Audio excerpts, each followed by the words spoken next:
আজকের আমার এই ট্রেন জার্নিটা কিন্তু একটু ভিন্নধর্মী হতে চলেছে, কারণ অর্থোডক্স যেভাবে ট্রেন ব্লক করা হয় আমি কিন্তু সেরকমভাবে হয়তো করব না।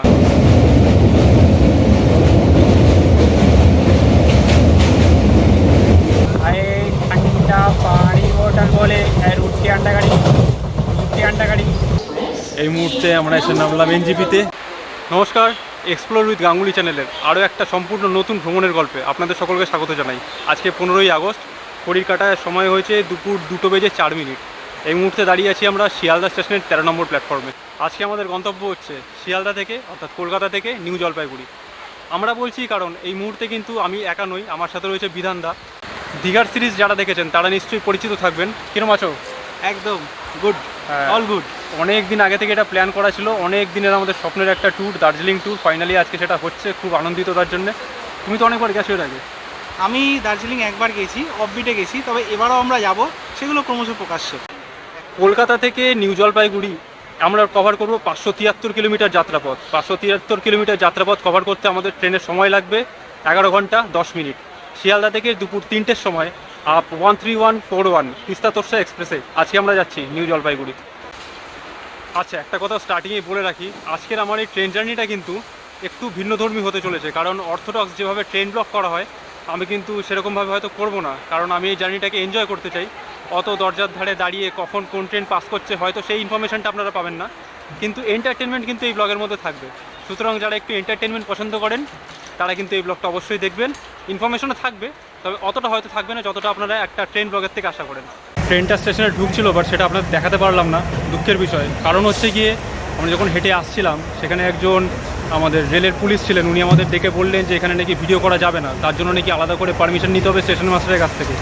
যদিও এরকম কোনো ইনফরমেশন কিন্তু এর আগে আমি কখনো পাইনি। এর আগেও আমি নানা জায়গায় যাত্রা করেছি, ট্রেনে ব্লক করেছি, কিন্তু এরকম কোনো ইনফরমেশন বা বাধার সম্মুখীন কিন্তু হয়নি। আপনাদের কাছে যদি এরকম কোনো ইনফরমেশন থেকে থাকে কাইন্ডলি একটু নিচে কমেন্ট করে জানাবেন।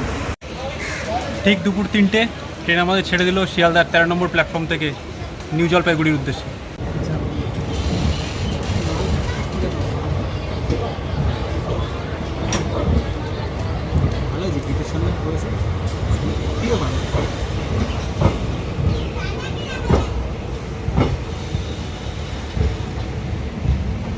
এই ট্যুরটার জন্য না দীর্ঘদিন ধরে মুখিয়েছিলাম।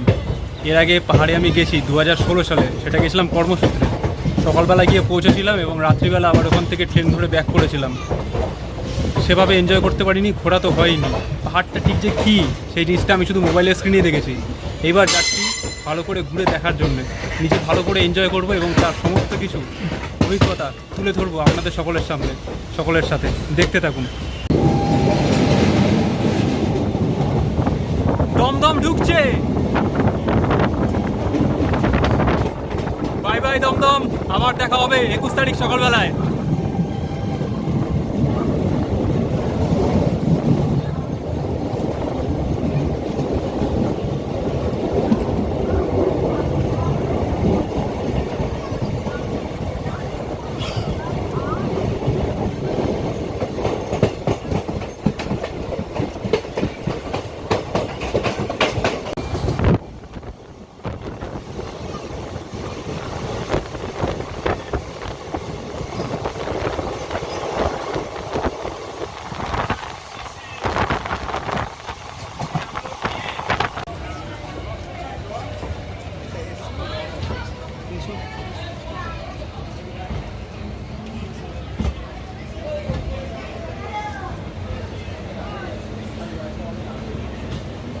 সময় হয়েছে বিকেল 3:47। কলকাতা থেকে 37 কিলোমিটার যাত্রা করে এই মুহূর্তে আমাদের ট্রেন ফার্স্ট স্টপেজে এসে দাঁড়ালো নৈহাটিতে। এখানে স্টপেজ টাইম হচ্ছে গিয়ে 5 মিনিট।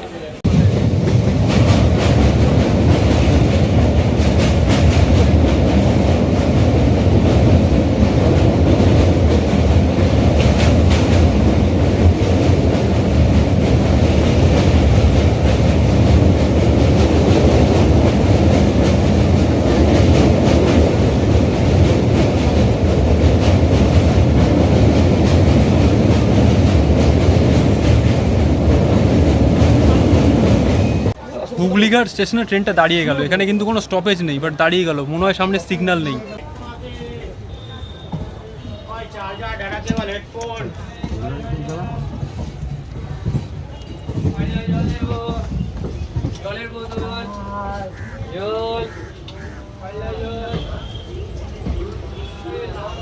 সময় হয়েছে বিকেল 4:26। এই মুহূর্তে আমাদের ট্রেন এসে ঢুকলো ব্যান্ডেলে 6 মিনিট লেটে ঢুকলো ট্রেনটা। সিগন্যাল দিয়ে দিচ্ছে এখনই ছেড়ে দেবে। আর এটা ঢুকেছে 4 নম্বর প্ল্যাটফর্মে। পরবর্তী স্টেশন অম্বিকা কালনা, এখান থেকে 42 কিলোমিটার দূরে। সেই দুপুরবেলায় বাড়ি থেকে ভাত খেয়ে বেরিয়েছিলাম, খিদে পেয়ে গেছে এখন একটু।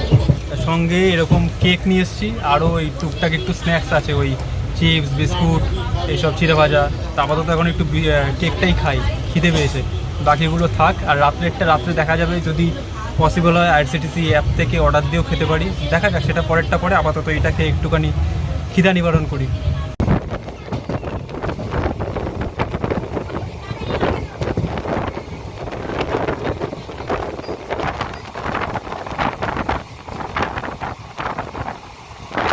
ত্রিবেণী স্টেশন।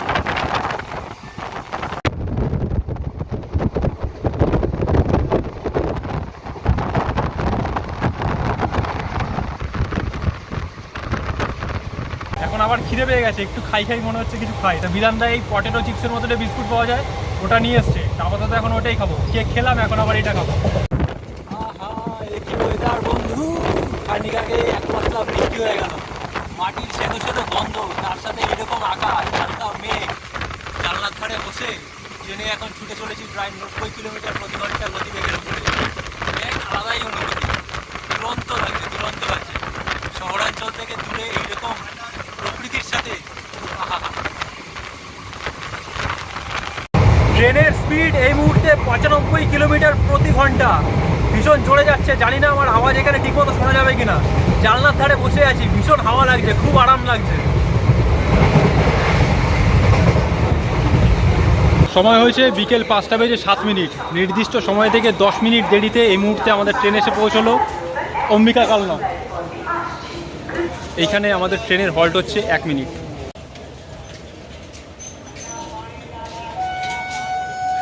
সিগন্যাল দিয়ে দিয়েছে, উঠতে হবে। পরবর্তী স্টেশন নবদ্বীপ ধাম, এখান থেকে দূরত্ব হচ্ছে 23 কিলোমিটার।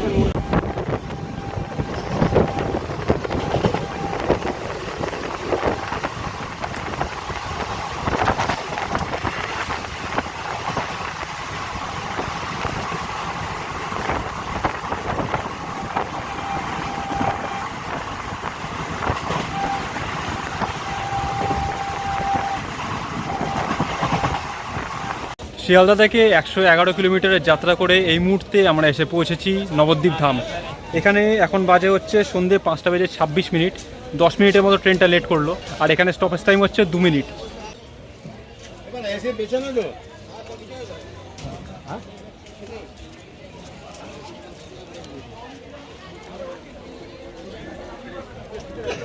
পাঁচটা বেজে 29। নবদ্বীপ ধাম থেকে এই মুহূর্তে আমাদের ট্রেন ছাড়লো। পরবর্তী স্টেশন কাটোয়া জংশন।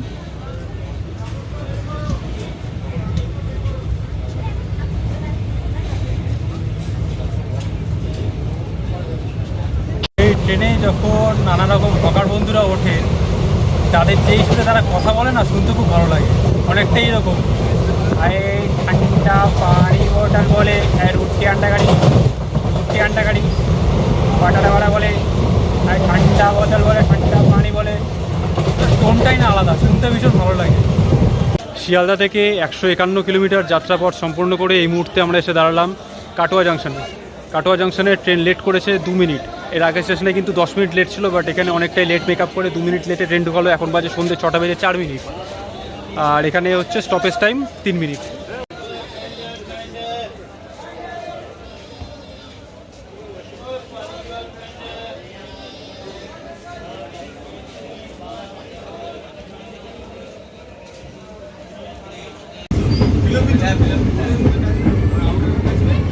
একটা নদী যাচ্ছে, নদীটার সঠিক নাম আমি জানি না, নদী হোক কিংবা নদ, কিছু একটা হবে। আর পরন্ত বিকেল, এখন সূর্যি নেমে গেছে, ভীষণ সুন্দর ওয়েদার। জানালার ধারে বসেছিলাম, কিন্তু ওখানে না ঠিকমতো হাওয়া পাচ্ছি না, তাই একটুখানি দরজার ধারে এসে দাঁড়ালাম। যথেষ্ট সেফটি নিয়েই দাঁড়িয়েছি আমি, এমন নয় যে দরজা থেকে ঝুলে গেছে। খুব ভালো লাগছে।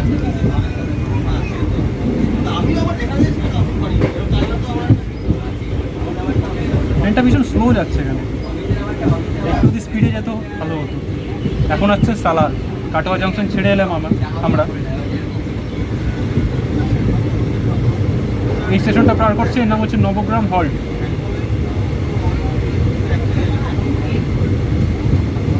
কলকাতা থেকে আমরা প্রায় 160 কিলোমিটার মতো ডিস্টেন্স অতিক্রম করে ফেলেছি অলরেডি।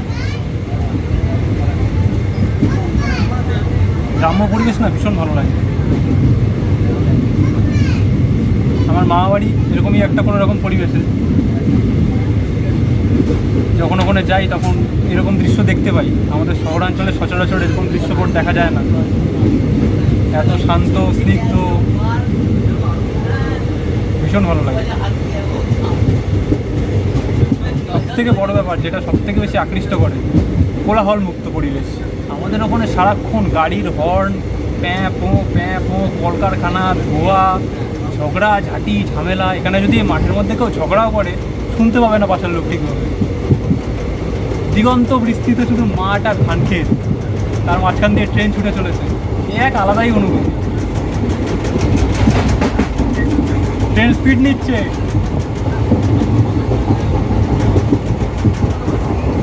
জানালার ধারে বসে থাকতে না ভালো লাগে না ঠিক। আর আগেই বলেছি এটা কিন্তু আমার অর্থোডক্স ট্রেন ব্লগ হয়তো হবে না, কতটা ইনফরমেশন দিতে পারবো জানি না, বাট এন্টারটেনমেন্ট থাকবে কিছুটা আপনাদের জন্য আর অনেকটা আমার জন্য। কারণ দার্জিলিং আমার কাছে সত্যিকারের একটা স্বপ্নের জায়গা। সেখানে অনেক বছর আগে একবার গিয়েছিলাম, এটাও আগে বলেছিল, কর্মসূত্রে গিয়েছিলাম, সেইভাবে এনজয় করতে পারিনি, এক্সপ্লোর তো করতেই পারিনি, এক বেলার জন্য আমি যেতে হয়েছিল ওখানে। এবার যাব, আশা করছি ভালোভাবে সেই জায়গাটাকে ঘুরতে পারবো। পাহাড়ের রানী যাকে বলা হয়, কাঞ্চনজঙ্ঘার দর্শন পাবো। জানি না এই মেঘলা ওয়েদারে তার দর্শন পাওয়া যাবে কিনা, দেখা যাক, অনেকটাই ভাগ্যের ওপর। যাই হোক না কেন, পাহাড়ে তো যাচ্ছি, এটাই একটা আলাদা অনুভূতি, আলাদা আনন্দের ব্যাপার। আর তার অনেকটাই কিন্তু কৃতিত্ব রয়েছে ক্যামেরার পিছনে থাকা মানুষকে, বিধানদা। আজকে বিধানদা যদি আমার সাথে না যেত হয়তো আমার এই ট্যুরটাই করা পসিবল হয়ে উঠতো না। পিছনে অনেক কারণ আছে, কিন্তু সেগুলো হচ্ছে আমাদের বন্ধুত্বের ব্যাপার। কিছু পার্সোনাল জিনিস পার্সোনাল রাখাই ভালো। ও আমার বাড়ির লোক সবারই সাপোর্ট আছে, তার জন্য আজকেই আমি ট্যুরটা করতে পারছি, না হলে হয়তো সত্যি হয়ে উঠতো না। কারণ সমস্ত সময় শুধুমাত্র ইচ্ছা শক্তি দিয়ে সব কিছু পসিবল হয় না। থ্যাংক ইউ বলে ওকে ছোটো করবো না, ও আমার দাদার মতো আমার বন্ধু হয়। অনেক ঝগড়া করি, অনেক মনোমালিন্য হয়, কিন্তু আবার সব কিছু এন্ড অফ দ্য ডে মিলেও যায়। আমি জানি না এখানে আমার আওয়াজ ঠিক মতো শোনা যাচ্ছে কি না। দরজার ধারে দাঁড়িয়ে আছি, ভীষণ সুন্দর হাওয়া দিচ্ছে, যদি শুনতে পান আপনারা ভালো লাগবে আমার। ট্রেনের এই যে কুচিকচিক আওয়াজটা হয় না, কুচিকচিক আওয়াজ নয় অ্যাকচুয়ালি, যখন একটা লাইনের থেকে মানে একটা ট্র্যাকের থেকে আরেকটা ট্র্যাকের ট্রেন যখন ট্রান্সফার হয়, তার যে একটা ঘটাং আওয়াজ, এটা একটা আলাদা অনুভূতি। যারা প্র্যাকটিক্যালি ট্রেন লাভার আছেন তারা বুঝতে পারবেন। আমি চাইলে এটা ট্রেন ব্লগ এক্স্যাক্টলি যেরকমভাবে অন্যান্য ব্লগাররা বানায় আমি চাইলে বানাতে পারতাম, সেটা হয়তো পরে বানাবো। কিন্তু যেহেতু অনেক দিন পরে আমি নিজে একটা এত ভালো ট্রেন জার্নি উপভোগ করছি, সেই জন্যে আমি এই নিজের জন্য কিছুটা সময় বাঁচিয়ে রাখতে চাই। বাকিটা তো আপনাদের সাথে শেয়ার করে নেবই।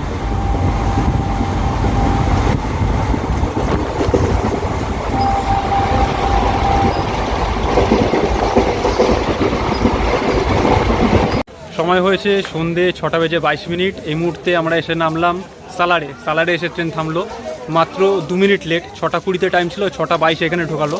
স্টপেজ টাইম কিন্তু 1 মিনিট। সন্ধে হয়ে গেছে, বাইরে আলো অনেক কমে গেছে। এরপরে আর কটা স্টেশন অ্যাকচুয়ালি রাত্রিবেলায় দেখাতে পারবো আমি জানি না, চেষ্টা করবো যে কটা স্টেশন কভার করা যায় আমি সেটা দেখানোর। দেখতে থাকুন, আশা করি ভালো লাগবে। 6:24 আমাদের ট্রেন ছাড়লো এই মুহূর্তে সালার থেকে। স্টেশন কিন্তু পুরো ফাঁকা। এর আগে আমি কখনোই এই স্টেশনটা দেখিনি, কোনো একজনের ব্লগে এই স্টেশনটার নাম শুনেছিলাম, আজকে চাক্ষুষ করলাম।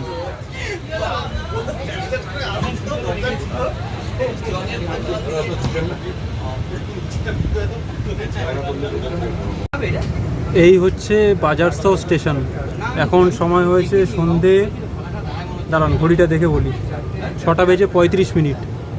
দেখে মনে হচ্ছে একটু আগে এখানে বৃষ্টি হয়ে গেছে। এই স্টেশনে আর নামলাম না।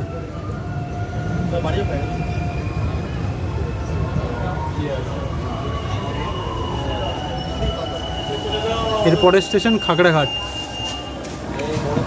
সময় হয়েছে সন্ধ্যে 7:01। এই মুহূর্তে আমাদের ট্রেন এসে দাঁড়ালো খাগড়াঘাটে। তা যারা যারা ট্রাভেল ব্লগ দেখো তারা নিশ্চয়ই জানো বা তারা নিশ্চয়ই জানেন যে খাগড়াঘাট স্টেশনে কোন ট্রাভেল ব্লগার থাকেন। হ্যাঁ, এখানে থাকেন কৌশিক পাল, ট্রাভেল উইথ কৌশিকের কৌশিক পাল। ওনার কাছে অনেকবার এই স্টেশনটা দেখেছি, ওনার মুখে অনেকবার এই স্টেশনের নাম শুনেছি। আজকে চাক্ষুষ করলাম এই স্টেশনে নামলাম, কিন্তু স্টেশনে বেশি ভিডিও করতে পারলাম না, কারণ স্টেশনে প্রচুর ভিড় ছিল, রাশ ছিল প্রচুর, তাই তাড়াতাড়ি ট্রেনে উঠে পড়লাম। সন্ধে হয়ে গেছে। এরপরে আসছে আজিমগঞ্জ।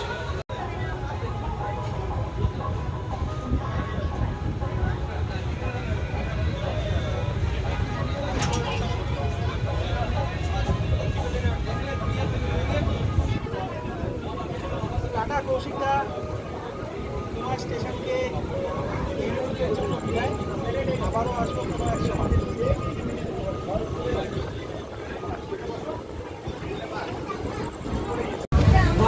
সন্ধে 7:34। এই মুহূর্তে আমাদের ট্রেন ঢুকছে আজিমগঞ্জে। সরি, 34 মিনিট না, 7:15।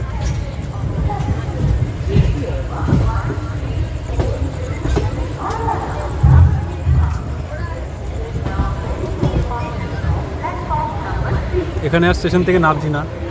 বিধানদা এই মুহূর্তে মুড়ি চানাচুর মাখলো, এখন আপাতত মুড়ি চানাচুর খাবো। বৃষ্টি হয়ে গেছে একটু আগে।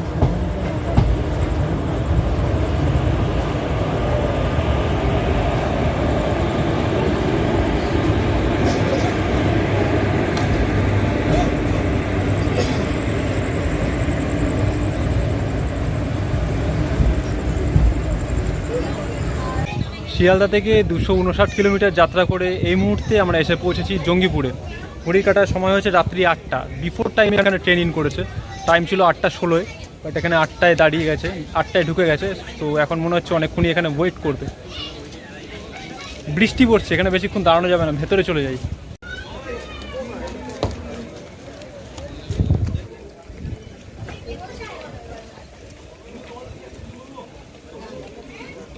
রাত্রি 8:47। এই মুহূর্তে আমাদের ট্রেন এসে থামলো নিমতিতা স্টেশনে। এর পরের স্টেশন হচ্ছে ফারাক্কা।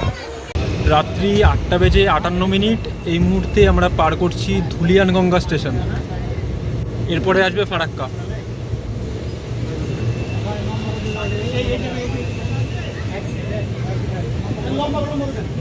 সময় হয়েছে রাত্রি 9:27। এই মুহূর্তে আমাদের ট্রেন এসে দাঁড়ালো ফারাক্কা জাংশনে, ফারাক্কা স্টেশনে। এখানে এই মুহূর্তে আমাদের ট্রেন লেট আছে 17 মিনিট। এরপরই পড়বে ফারাক্কা ব্যারেজ। চেষ্টা করবো ওটাও আপনাদের দেখানোর। এই আমরা প্রবেশ করলাম ফারাক্কা ব্যারেজের ওপরে রাত্রিবেলা, তাই কতটা ঠিক করে দেখা যাচ্ছে জানি না। নিচে গঙ্গা নদী।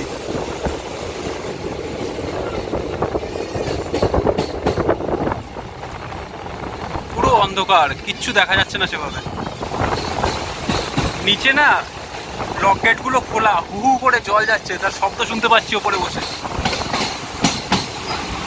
সময় হয়েছে রাত্রি 10টা। এই মুহূর্তে আমাদের ট্রেন এসে প্রবেশ করলো মালদা টাউনে, মালদা স্টেশনে। এখান থেকে আর আমি স্টেশনে নামলাম না, বিধানদা গেছে বাইরে টুকটাক একটু খাওয়ার কিছু নিয়ে আসতে। খেয়েছি, বাট তাও রাত্রিবেলা আরও যদি কিছু খাই তাই জন্য নিয়ে আসতে গেছে। আর ওপরে সব মালপত্র রয়েছে, সেই জন্য নামলাম না এখানে। এরপরে একটু আমি শুয়ে পড়বো, কারণ ঘুমানো একটু দরকার। এরপরে ডাইরেক্ট গিয়ে আপনাদের সাথে দেখা হবে এনজিপি স্টেশনে।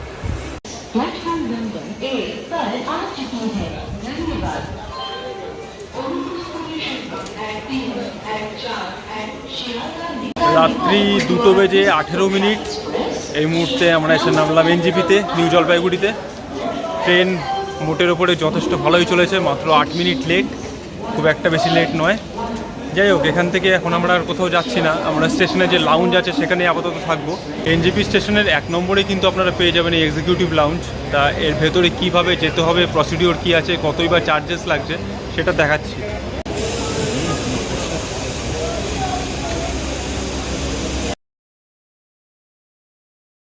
এইখানে চার্জেস হচ্ছে প্রথম ঘন্টার জন্য 50 টাকা, এবং তারপরে প্রতি ঘন্টা পড়বে 20 টাকা করে।